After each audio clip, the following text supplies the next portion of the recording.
大考中心审议分科测验违规的事项，其中上侪是讲无查有效的证件，另外，还有200多个学生无照规定伫考试卷来签名，也这2项违规，拢会封考1级。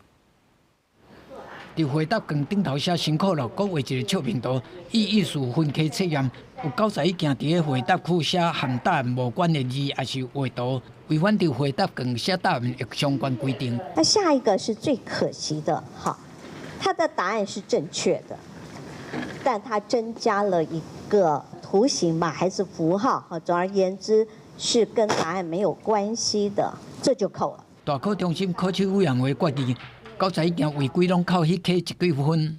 另外，今年考区提报违反市场规则，拢总124件，比113年减2件。上侪是无查有效证件49件。啊，若手机啊无完全关机，也是插入去的物件有声音。 拢总有43件，另外无伫确定了考生签名的所在签名有205件，比去年加28件。啊，若有一个考生考数学的时阵，探头看手机顶头的时间，委员在讨论的时阵是参考113甲114数学册的处理。